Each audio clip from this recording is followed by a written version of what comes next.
예, 그럼 오늘 우리에게 주신 하나님 말씀 같이 보도록 하겠습니다. 오늘 우리에게 주신 하나님 말씀은 전도서 3장 1절에서 15절의 말씀입니다.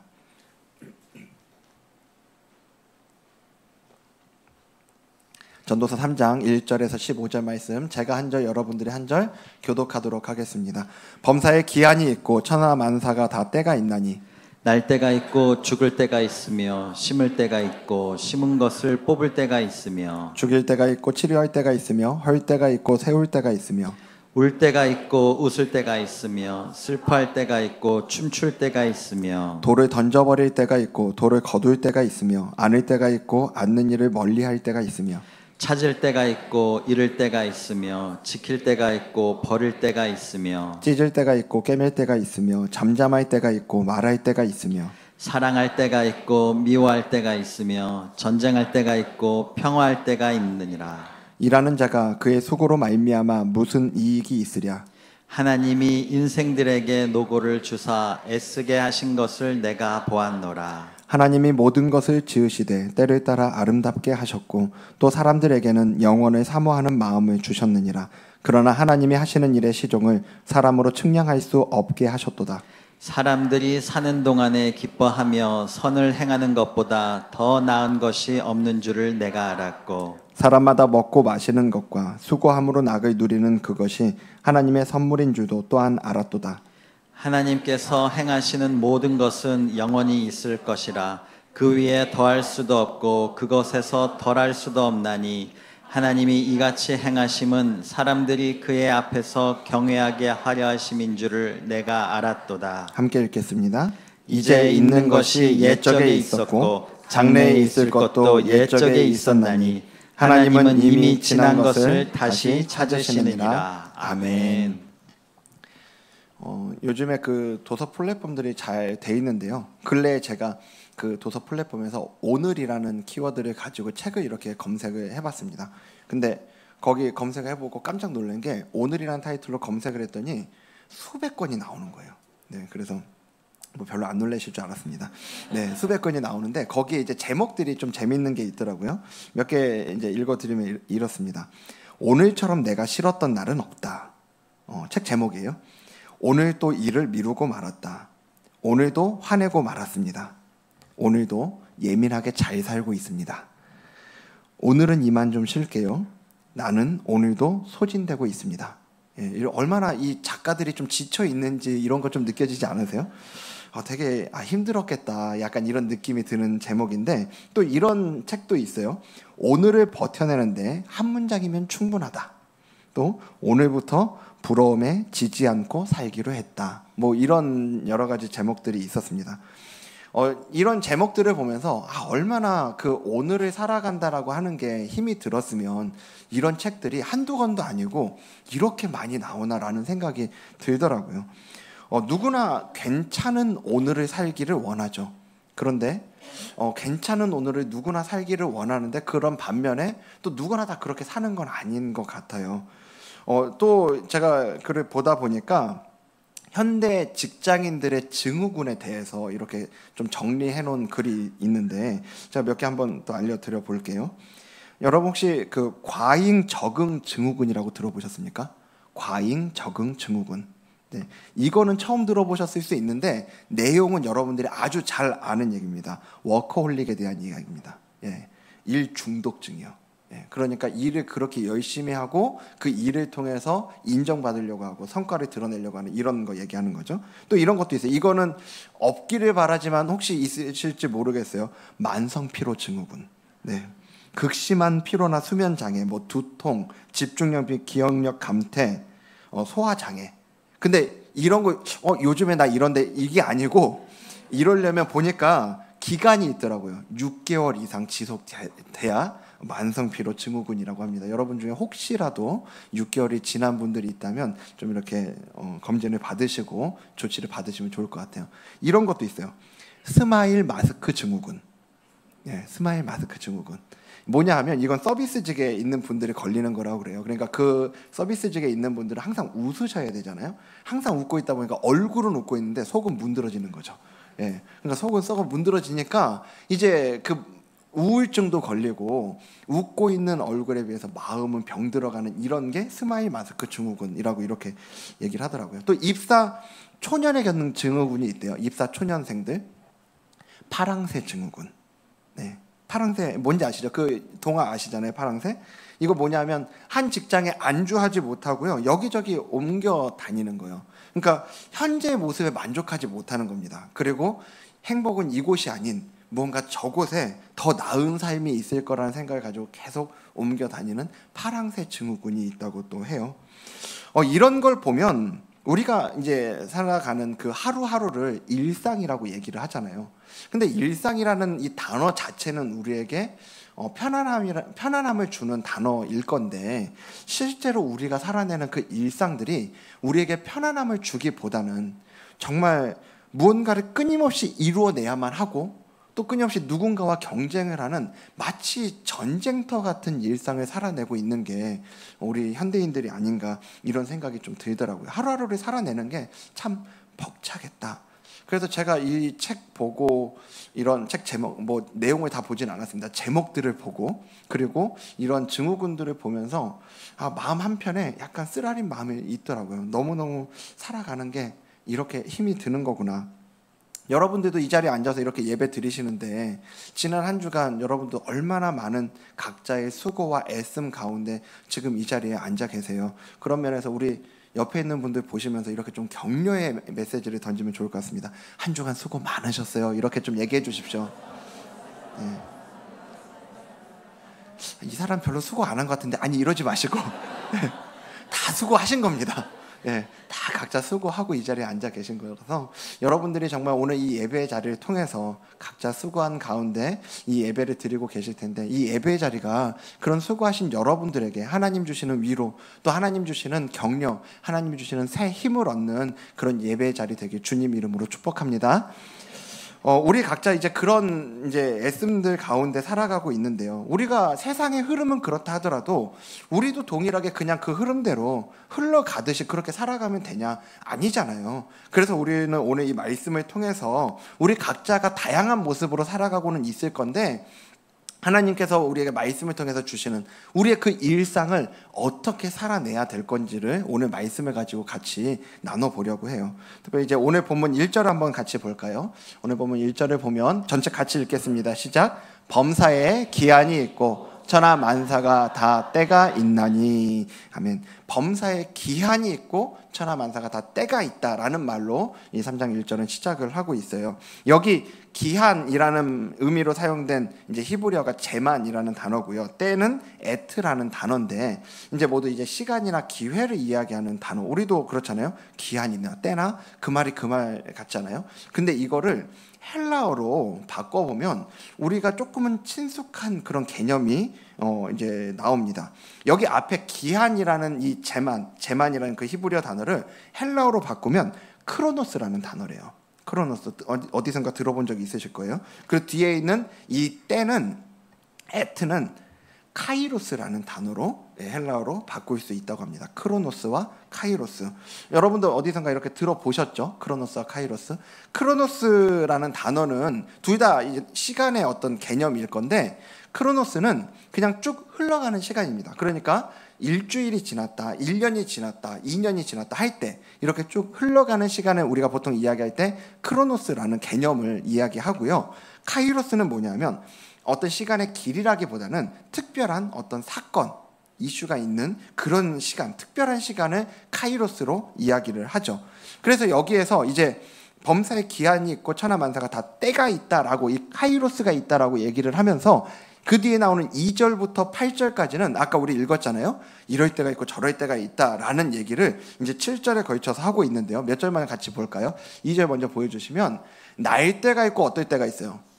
그리고 심을 때가 있고 심은 것을 어떨 때가? 뽑을 때가 있다라고 얘기를 합니다. 날 때, 태어날 때가 있고 죽을 때가 있고, 그리고 심을 때가 있고 심은 것을 뽑을 때가 있다. 날 때랑 죽을 때는 어떤 동물의 이야기일 거고, 심을 때랑 심은 것을 뽑을 때는 식물의 이야기. 액면 그대로 보면 그럴 텐데, 성경에 보면 여기 심는다, 뽑는다라는 단어를 또 어떤 경우에도 사용하냐 하면, 나라가 세워지고 그리고 나라가 망할 때도 심는 것과 뽑는 것을 사용하기도 하거든요. 그런 면에서 보면 이 날 때와 죽을 때라고 하는 건 한 개인사에 대한 이야기일 거고, 그리고 심을 때와 뽑을 때에 대한 이야기는 이런 나라의 거국적인 좀 그런 얘기, 큰 일들에 대한 이야기를 2절에서 하고 있다고 보여질 수 있죠. 또 4절을 보면요, 울 때가 있고 어떨 때가 있어요? 웃을 때가 있어요. 또 슬퍼할 때가 있고 어떨 때가 있어요? 춤출 때가 있어요. 그러니까 이거 앞에서는 생사화복에 대한 이야기를 했다고 한다면 여기에서는 어떤 희로애락에 대한 그 얘기를 하고 있는 거죠. 다 그 각 때가 있다는 겁니다. 8절에도 보면 사랑할 때가 있고 미워할 때가 있고 전쟁할 때가 있고 평화할 때가 있다라고 이야기를 하고 있습니다. 그러니까 지금 이런 각양각색의 이 때들, 여기 2절부터 8절까지 총 14쌍의 상반된 때를 이야기하고 있거든요. 지금 다 어느 한쪽과 상대되는 이야기들을 하고 있는 거잖아요. 우리의 삶은 이렇게 교차되는 다양한 때들을 지나면서 살아간다라는 이야기인 거예요. 크로노스로 이야기하면 우리의 생애가 뭐 80년도 될 수 있고 90년도 될 수 있고 100년도 될 수 있는데, 카이로스로 이야기를 해보자면요, 각자 그렇게 날 때가 있고 죽을 때가 있고 웃을 때가 있고 울 때가 있고 전쟁할 때가 있고 화평할 때가 있다. 이런 상반된 것들의 교차를 경험하면서 우리가 살아가는 게 인생이다라고 얘기를 하는 거죠. 근데 우리가 이렇게 하나하나 보면 카이로스라고 하는 건 우리 각자에게 의미를 갖고 있는 거잖아요. 의미를 가지고 있는 건데, 하나님이 우리에게 허락하시는 그 특별한 의미가 있는 시간대가 이 카이로스일 거죠.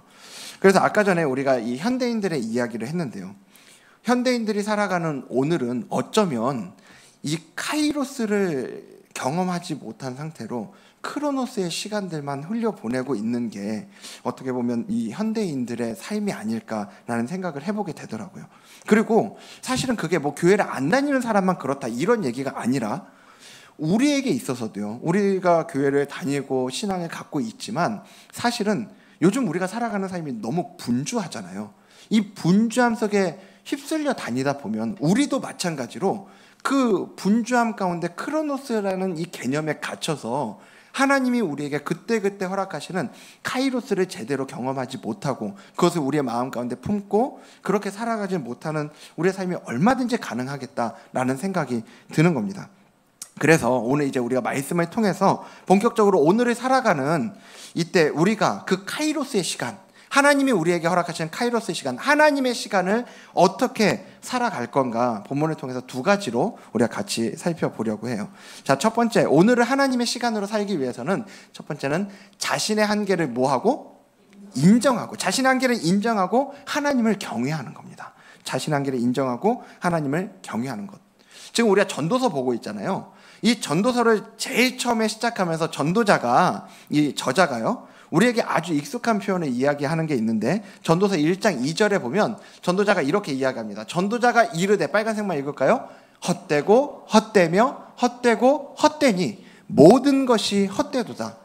아주 많이 헛돼요. 네. 얼마나 헛된지, 헛되다는 말을 계속 반복하잖아요.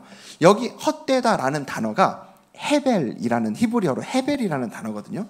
근데 이 단어가 원래 갖고 있는 원래 그 의미가 뭐냐면 연기, 수증기, 안개, 이런 의미를 갖고 있는 게 이 헤벨이라는 단어예요.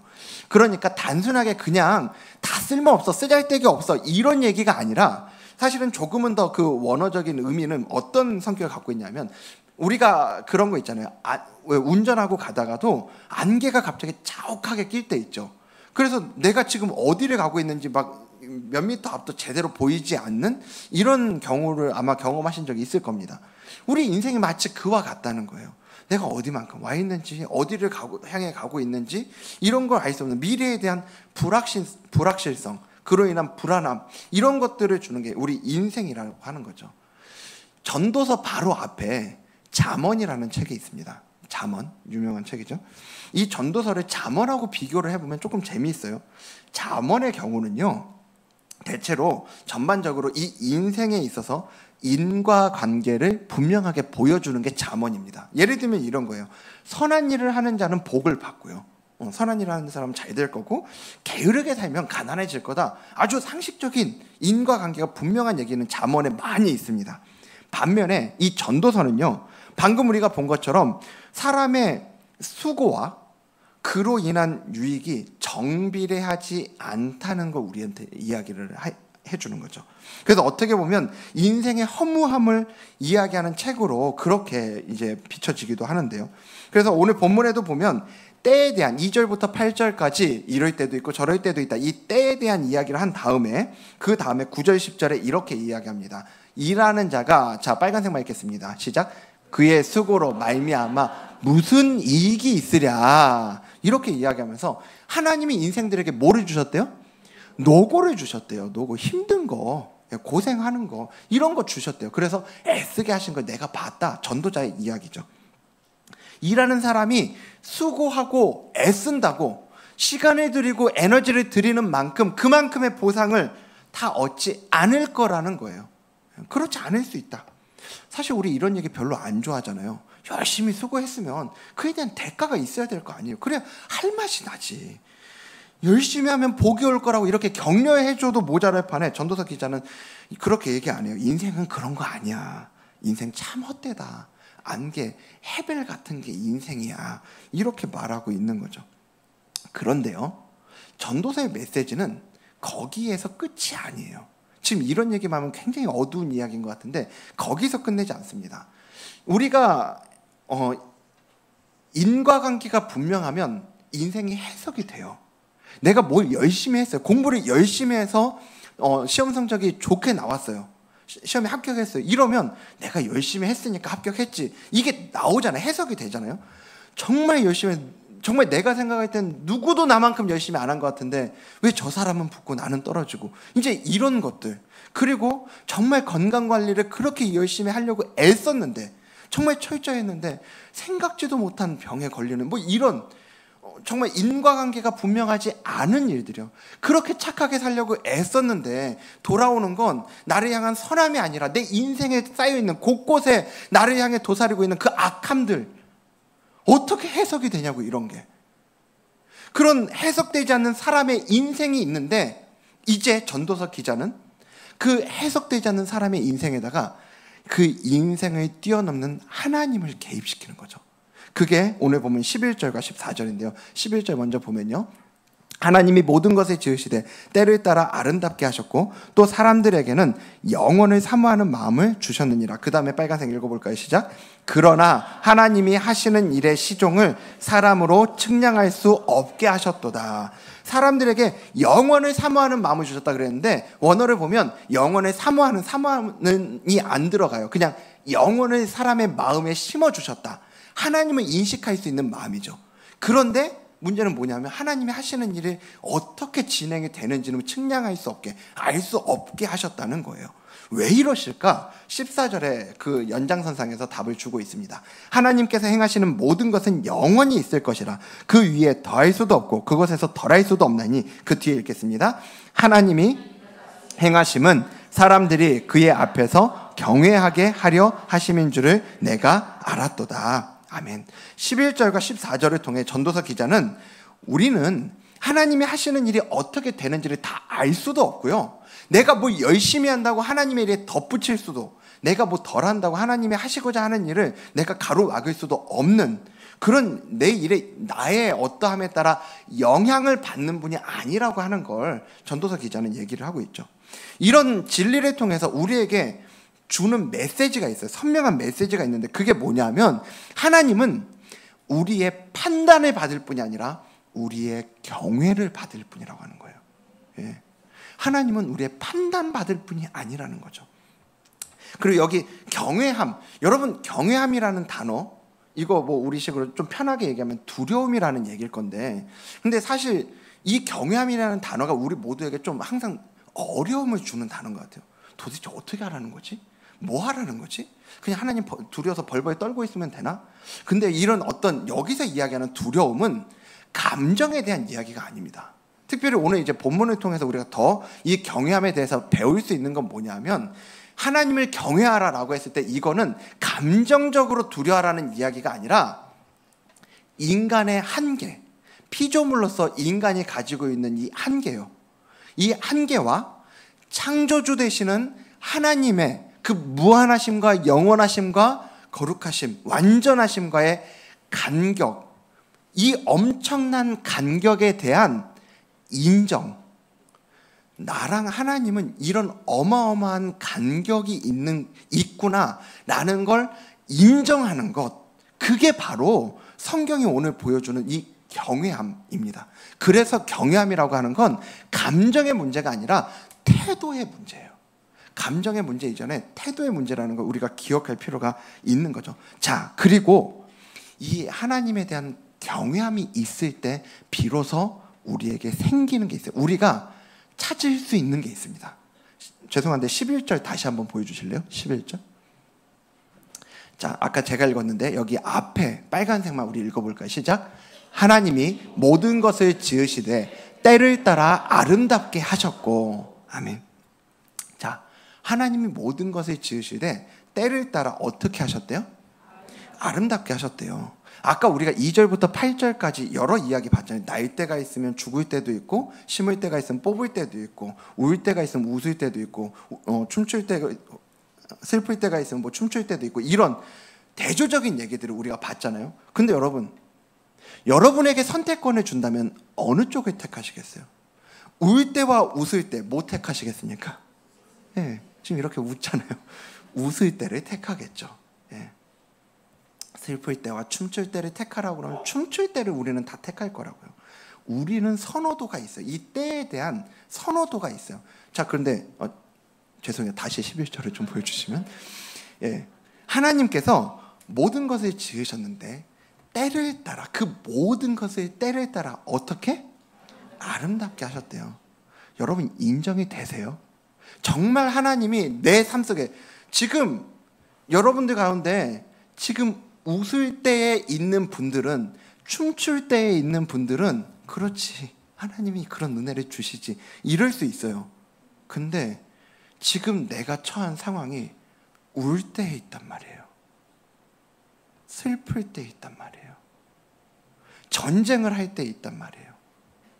그때도 우리가 저 말씀을 읽으면서 하나님이 모든 것을 지으셨는데 그 때를 따라 아름답게 하셨다는 게, 그 모든 때가 하나님 앞에서 아름다운 때라고 하는 게 인정이 되겠냐고요. 안 돼요. 그게 인정이 안 돼요. 우리는, 여러분, 그래서 오늘 지금 제가 여러분들과 나누는 이 첫 번째 포인트요. 자신의 한계를 인정하고 하나님을 경외해야 한다고 하는 거. 우리가 오늘을 하나님의 시간으로 살기 위해서 이게 필요하다고 하는 게 여러분에게 너무 뻔한 얘기 아닌가, 이렇게 들리실 수 있는데 여러분 잘 들으셨으면 좋겠습니다. 우리 가운데 하나님에 대한 경외함이 없잖아요. 그 하나님에 대한 경외함이 사라질 때부터 하나님에 대한 판단은 우리가 감히 안 한다고 생각하실 수 있어요. 근데 우리의 판단이 하나님을 향하고 있는 게 아니라 우리의 삶의 때에 대한 판단으로 간다는 걸 우리는 기억해야 합니다. 우리가 하나님을 경외할 때 비로소 하나님이 때를 따라 지으신 모든 것들이 아름답다라고 하는 게 인정이 된다는 거예요. 하나님을 경외하는 자리로 가지 않으면 무한하신 하나님이 나의 인생을 알고 계시고, 피조물로서 나는 과거도 다 알 수 없고 미래도 모르는 내가 내 인생 바라볼 때, 오늘을 바라볼 때 그렇게 해석이 되지 않아서 자꾸만 판단하게 되고, 내 안에 있는 원통함과 분함과 그 분노가 자꾸만 치솟아 오르는 내 삶 속에서 이걸 어떻게 해석을 할 건가? 그 삶을 살아가고 있는 인생에게 그 무엇보다 필요한 게 뭐냐면요, 곧 괜찮아질 거야. 아까 우리가 2절 8절 봤던 그거요. 날 때가 있으면 죽을 때도 있고 울 때가 있으면 웃을 때도 있고. 울 때가 있으면 웃을 때도 있다는 그 얘기가 조금만 버티면 웃을 날이 오겠구나, 이 얘기인가?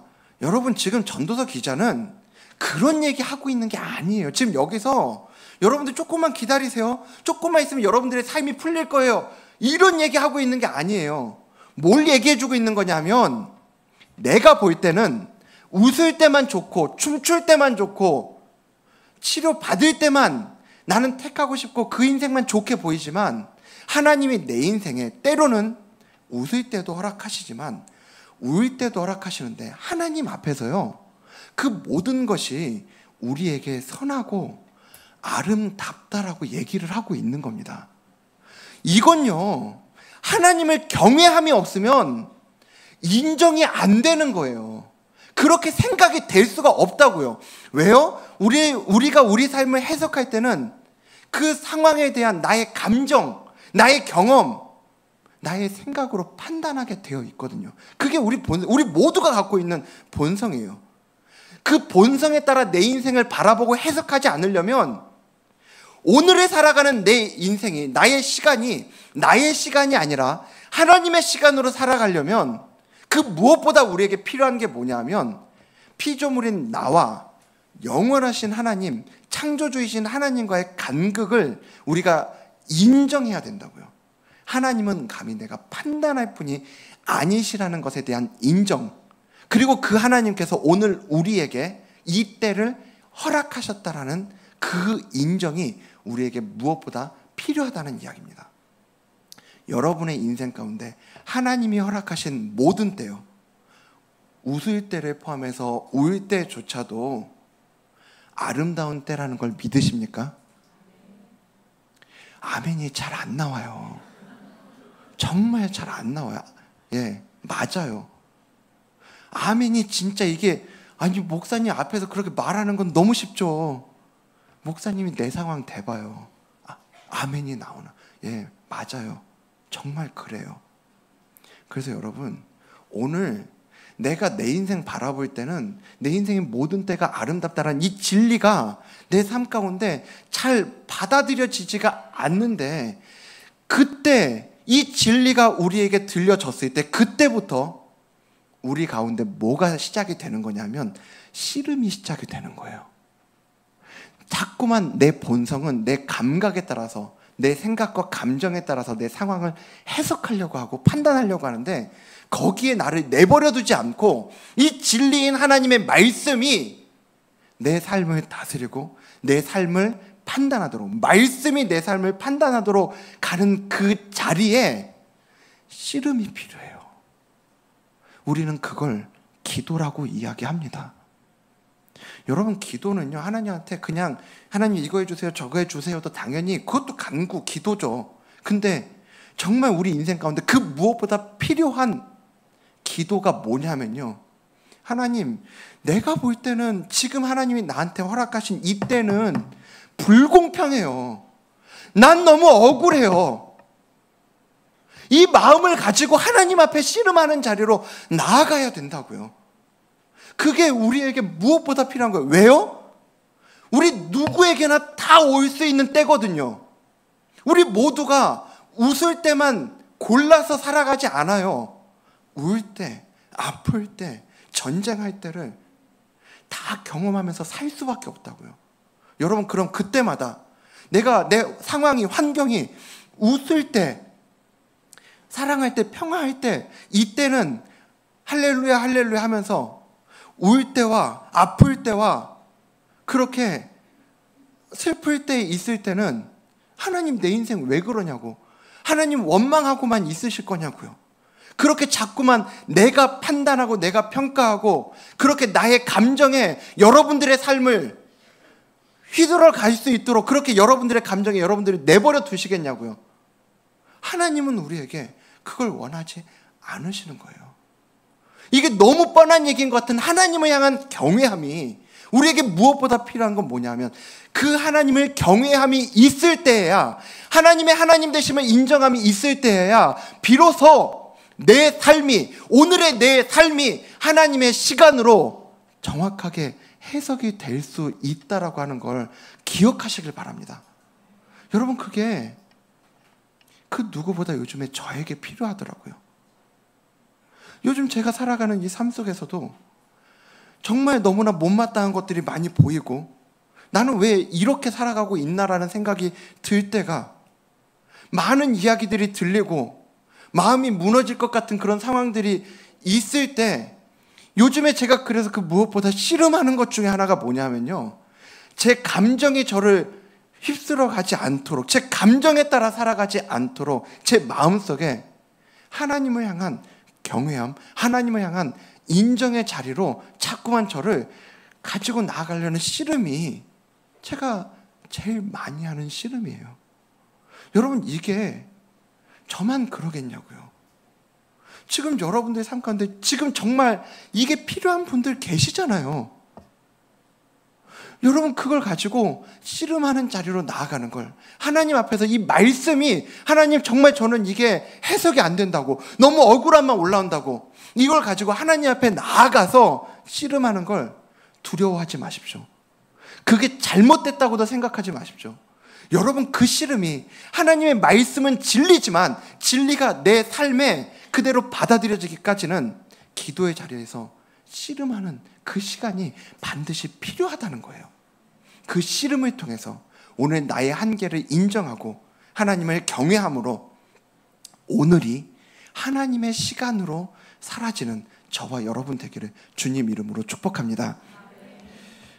두 번째는요, 오늘을 하나님의 시간으로 살기 위해서 우리에게 필요한 건 뭐냐면, 오늘이 하나님의 뭐라는 걸? 선물이라는 걸 기억하는 거예요. 자, 3장 12절과 13절인데요. 12절에서 전도자는 이렇게 이야기합니다. 사람들이 사는 동안에 뭐가? 기뻐하며 선을 행하는 것보다 더 나은 게 없고, 그리고 3장 13절 이어서 보여주시면 사람마다, 빨간색만요, 먹고 마시는 것과 수고함으로 낙을 누리는 그것이 하나님의 뭐라고요? 선물인 것. 예, 이걸 이제 알았다라고 이야기해요. 하나님을 향한 그 경외함을 가지고 나아갈 때 이제 이걸 발견하는 겁니다.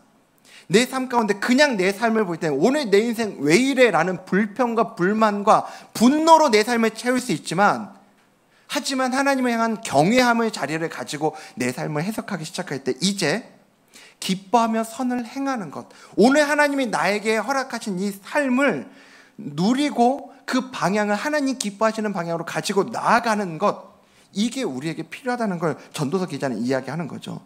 여러분, 하나님께서 여러분에게 선물을 주신다라고 하면 여러분들은 뭘 기대하시겠어요? 솔로몬처럼, 솔로몬이 그랬잖아요. 꿈에 하나님이 나타나셨어요. 그래서 야, 요즘에 너 보니까 너무 이쁘더라, 내가 선물을 줄게. 그럼 여러분들 뭘 기대하시겠습니까? 하나님 그 번호 한 번만 보여주시면. 막 이런 거 너무 우리 꿈에 꾸고 싶잖아요. 그런 거? 아니면 뭐 여러분들 각자 가지고 계시는 막 그 기도, 그 문제가 해결되는 것. 우린 하나님이 선물을 주신다고 하면 막 이런 거 생각이 되지 않으세요?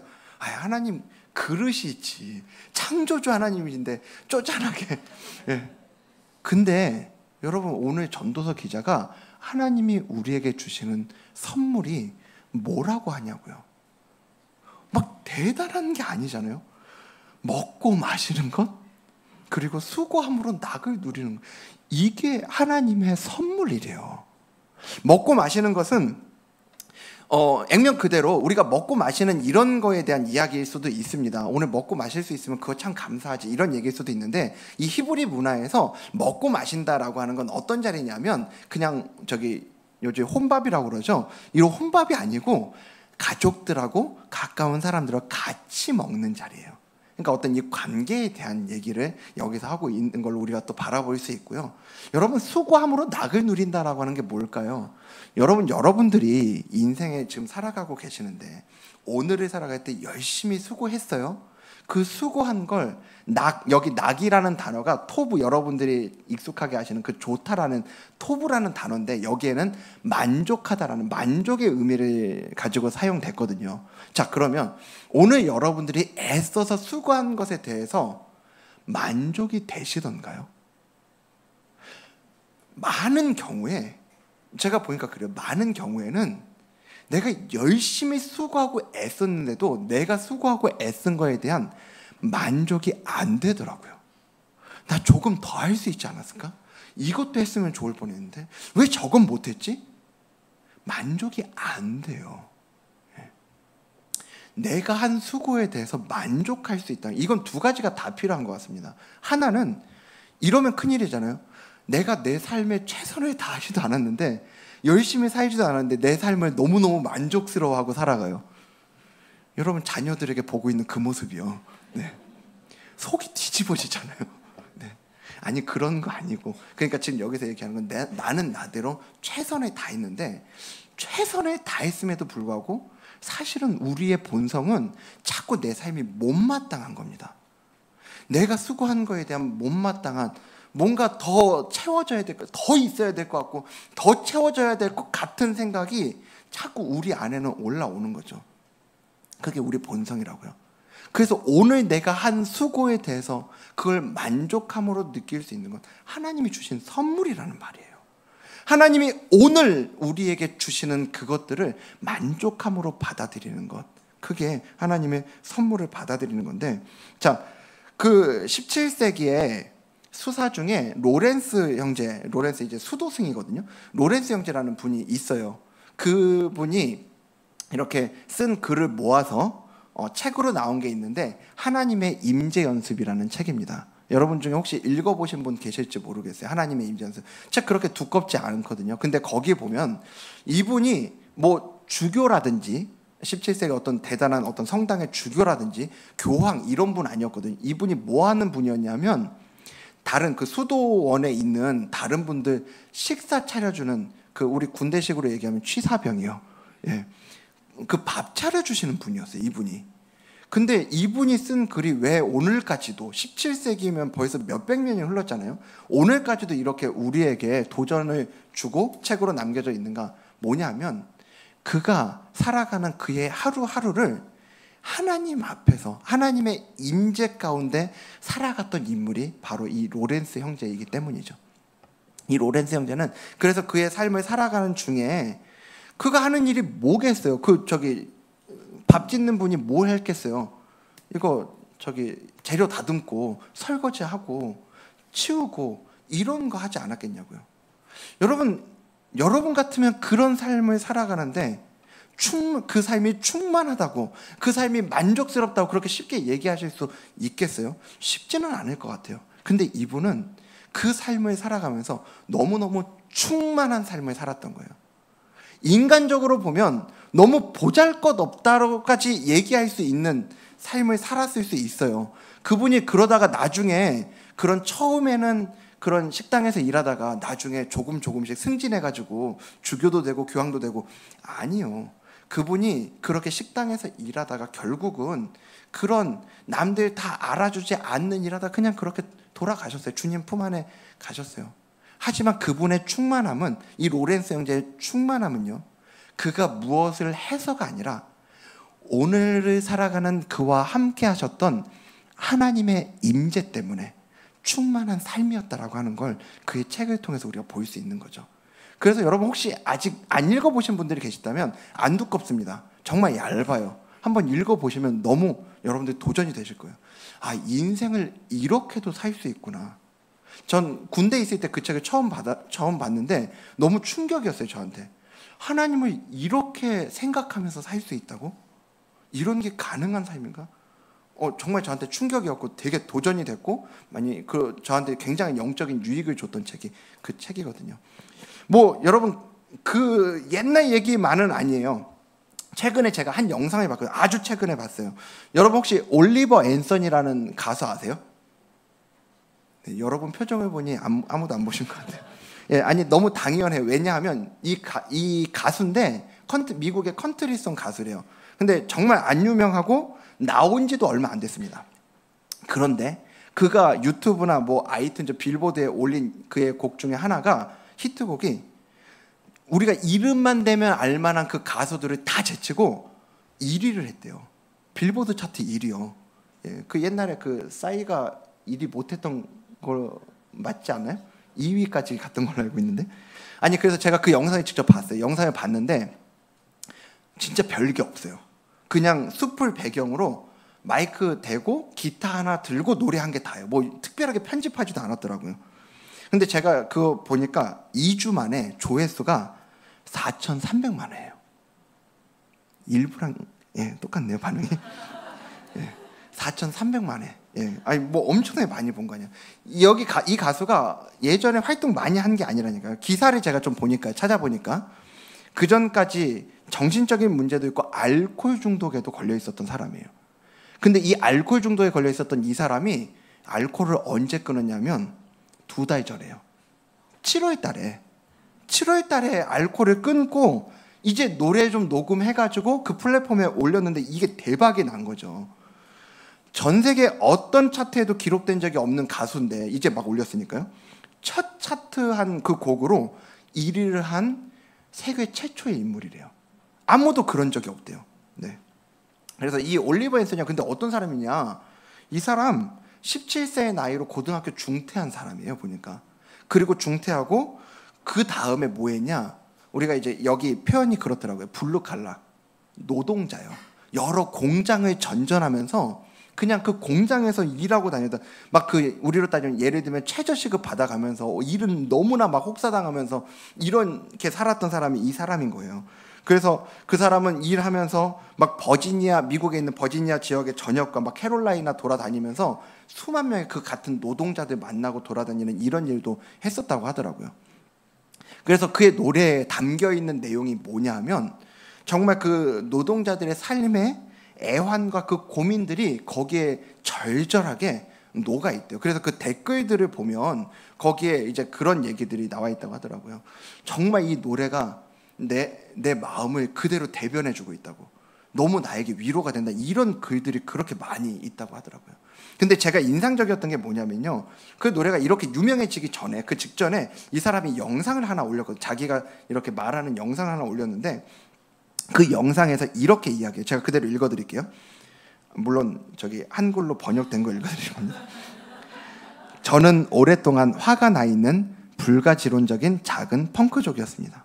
저는 하나님 개념에 대해 너무 화가 나 있었습니다. 왜냐하면 제가 하나님에 대해 왜곡된 생각을 하고 있었기 때문이고, 하나님 자신이 아닌 사람들의 종교를 하나님이라고 생각했기 때문입니다. 그러면서 자기에 대한 이야기하면서 이제 사람들에게 이렇게 이야기하는 겁니다. 당신을 사랑하시는 창조주가 계십니다. 그분이 거기 계심을 깨닫기 전에 때때로 당신은 무릎을 꿇고 포기할 준비를 해야 합니다. 하지만 그분은 항상 거기 계십니다. 우리는 그분을 고대하고 그분의 말씀을 들어야 합니다. 그러니까 여러분, 알코올 중독자였던 그가, 2달 전까지만 해도 알코올 중독자였던 그가 어떻게 갑자기 이런 변화된 삶을 살았는가? 그의 삶이 스펙타클하게 변화돼서가 아니에요. 딱 하나가 바뀐 거예요. 뭐예요? 하나님에 대한 인식. 하나님에 대한 왜곡되어 있던 인식이 바뀌면서 오늘을 바라보는 태도가 달라지고, 그가 여전히 노동자로 있으면서 그 기타 하나 들고 어디 정식으로 스튜디오 가서 막 가수 훈련하고 이런 게 아니라니까요. 그냥 기타 하나 들고 노래를 부른 거예요. 사람들에게 그 삶의 애환을 같이 공유하기 위해서. 그게 다른 사람들이 그렇게 유익이 됐다는 거죠. 오늘 지금 말씀드린 뭐 로렌스 형제나 지금 이 올리버나 이 사람이나 그 인생 가운데 무언가 대단한 일을 해서가 아니라, 제가 오늘 그 사람이 막 1위 했어요, 대단하지 않아요, 이 얘기하고 싶은 게 아닙니다. 오늘 그로 하여금 그렇게 바뀐 삶을 살아갈 수 있게 한 원동력이 어디 있는가? 하나님에 대한 인식의 변화, 그리고 하나님에 대한 인정. 그게 그의 오늘을 하나님의 시간으로 바라볼 수 있게 했다는 거죠. 그래서 그의 하루하루를, 그들의 하루하루를 하나님의 선물로 받아들일 수 있는 원동력이 됐다는 걸 기억하셨으면 좋겠어요. 제가 제자훈련 하신 분들, 또 하는 분들 막 얘기들을 나눠보면 제자훈련 하신 분들 중에 많은 분들이 이런 고백하세요. 그 1년, 제자훈련 받았던 1년이 내 인생의 전성기였다고. 그 1년이 내 인생에 너무너무 귀중한 시간이었다는 그 고백들을 하시거든요. 그런데 제가 보면 그때 목사님의 강의가 주옥 같아서 이런 거 절대 아니더라고요. 네, 그런 게 아니라 훈련의 시간을 통해서 하나님 앞에 강제로 머물러 있는 시간을 갖는 거죠. 하나님께 강제적으로 그의 시선을 집중을 시키는 그 시간들이 그로 하여금 그들의 하루를 하나님의 시간으로 살아가게 했다는 걸 기억하셨으면 좋겠습니다. 여러분, 그래서 꼭 그 제자훈련 하는 사람만 제자훈련생이 아니고요. 여러분, 우리 모두가 주님의 제자잖아요. 무슨 차이예요? 여러분, 우리에게 있어서도 오늘 필요한 건 바로 이거라는 겁니다. 하나님에 대한 시선의 변화, 하나님을 향한 경외함, 거기에서 오는 오늘 나의 삶을 하나님의 시간으로 바라보는 것. 오늘 저와 여러분들이 하나님을 경외함으로 오늘 하나님이 우리에게 주신 이 시간을 하나님의 선물로, 하나님의 시간으로 살아낼 수 있는 은혜 주시길 주님 이름으로 축복합니다. 말씀 마치겠습니다. 마지막으로 우리 전도서 3장 15절 말씀 보여주시면요, 이제 있는 것이 옛적에 있었고 장래에 있을 것도 옛적에 있었나니, 빨간색만 읽겠습니다. 하나님은 이미 지난 것을 다시 찾으시느니라. 아멘. 하나님은 이미 지난 것을 다시 찾으신대요. 왜 역사는 반복된다는 말이 있잖아요. 그 말 자체는 큰 줄기에서 보면 과거에 있었던 일이 현대에도 일정한 주기와 비슷한 패턴으로 이렇게 반복된다, 이어진다라는 얘기일 텐데, 여러분 이게 우리 신앙에 있어서도 이 말씀 보는데 저는 이게 우리 신앙에 있어서도 똑같구나라는 생각이 드는 거예요. 뭐냐 하면, 여러분 과거에 우리 신앙의 선조들이, 이 전도자를 비롯해서 우리 신앙의 선조들이 하나님을 향한 그 집중, 하나님을 향한 집중된 태도를 가졌을 때 하나님에 대한 인식이 달라지고, 그 앞에서 오늘을 하나님의 시간으로 살아가셨을 때 하나님이 그들에게 주셨던 은혜가 오늘 이 자리에 있는 저와 여러분들에게도 동일하게 준비되어 있다는 말입니다. 하나님은 과거에 이미 지난 것을 다시 찾으세요. 한번 지나가고 끝이 아니라 다시금 하나님의 일을 행하실 준비를 하고 있다는 걸 믿으시길 바랍니다. 그래서 여러분, 오늘 우리의 때가, 우리 각자가 있는 그 때가 아름다운 때가 되는 건, 내가 무엇을 해서 이전에 우리 안에 하나님을 향한 경외함의 회복이 그 무엇보다 근본적인 필요라고 하는 걸 기억하시길 바랍니다. 여러분, 아까 전에 제가 처음에 책 이야기를 했잖아요. 오늘을 타이틀로 쓴 책들이요, 여러 제목들이 있었는데, 여러분들의 지난 한 주를 책으로 내보신다고 한다면 여러분들이 지난 한 주의 그 제목은, 책의 제목은 어떤 제목이겠어요? 또 여러분, 이제 오늘 우리가 이 말씀을 듣고 이 하나님의 경외함을 아는 우리가 앞으로 한 주를 살아갈 때 그 한 주를 우리가 책의 제목으로 내본다면 어떤 한 주가 되어야 되겠어요? 어떤 제목이겠어요? 저는 우리 책의 제목이 이런 제목이면 어떨까 생각이 됩니다. 오늘은 하나님의 선물이다. 오늘 나는 하나님의 시간을 산다. 이런 책의 제목이 되면 너무 좋을 것 같아요. 여러분, 우리가 좀 그런 하나님 앞에 그 은혜를 구했으면 좋겠습니다. 하나님, 나도 좀 하나님의 시간을 살고 싶어요. 내 감정과 내 생각과 내 판단에 휘둘려가지고 내 감정이 휩쓸어가는 대로 살아가는 인생이 아니라, 그런 오늘이 아닌 하나님의 시간을 살아가는 오늘을 살 수 있기를 소망합니다.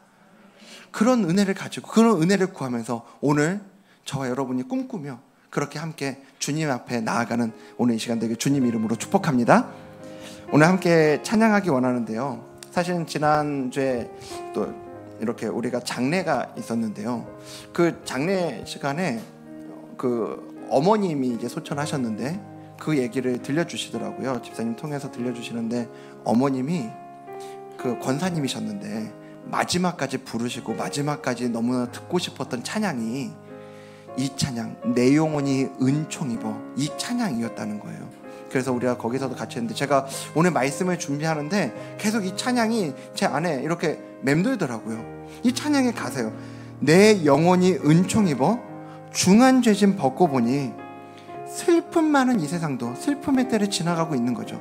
하지만 슬픔 많은 이 세상도 천국으로 화하도다. 할렐루야 찬양하세. 내 모든 죄 사함 받고 주 예수와 동행하니 그 어디나 하늘의 나라. 여러분, 저 오늘 이 찬양, 이 찬송과 같이 부를 때요, 너무 익숙한 찬양일 거예요. 하지만 이 찬양의 가사 하나하나를 곱씹고 묵상하며 기도하는 마음으로 우리 함께 고백하며 찬양하기 원합니다. 찬양합니다. 내 영혼이 은총 입어 중한 죄짐 벗고 보니 슬픔 많은 이 세상도 천국으로 화하도다. 할렐루야 찬양하세. 내 모든 죄 사함 받고 주 예수와 동행하니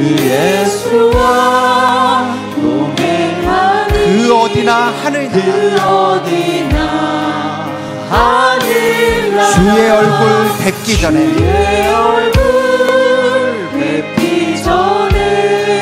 멀리 뵈던 하늘나라 내 마음속에 이루어지니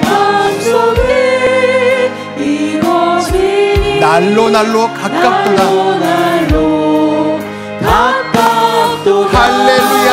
할렐루야 찬양하세 내 모든 죄 사함 주 예수와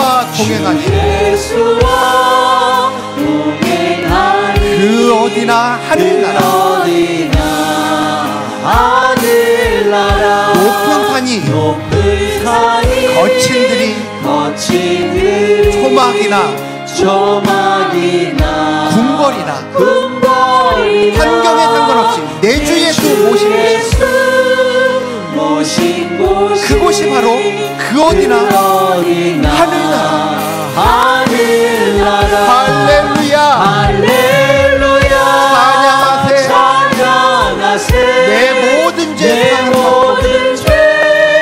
사함받고 주 예수와 동행하니 그 어디나 하늘나라. 우리 다시 한번 1절만 고백합니다. 내 영혼이 은총 입어 중한 죄짐 벗고 보니 슬픔 많은 이 세상도 천국으로 가도다. 할렐루야 찬양하세 내 모든 죄 사함받고 주 예수와 동행하니 그 어디나 할렐루야. 우리 두 손 들고 찬양합니다. 찬양하세 내 모든 죄 사함받고 주 예수와 동행하니 그 어디나 할렐루야 찬양하세 할렐루야 찬양하세 내 모든 죄 사함받고 주 예수와 동행하니 그 어디나 하늘나라. 아멘. 오늘 말씀을 생각하면서 함께 기도의 자리로 나아가기 원합니다. 그렇습니다. 주님, 오늘 내가 있는 상황과 환경과 때가 문제가 아니라 주님, 내가 하나님을 어떻게 생각하고 있는지가 바로 오늘 나의 때를 해석하는 열쇠인 줄 믿습니다. 주님, 오늘 나에게 다시 한번 하나님을 바르게 왜곡시키지 않고 바르게 인정할 수 있는 하나님을 경외하는 마음을 우리 마음 가운데 부어 주시옵소서. 그래서 오늘 나의 때가 하나님이 인정하신 아름다운 때라는 걸 인정할 수 있는 믿음을 우리에게 부어달라고, 그 은혜를 허락해달라고 우리 시간 주님 한번 부르짖고 기도하겠습니다. 주여!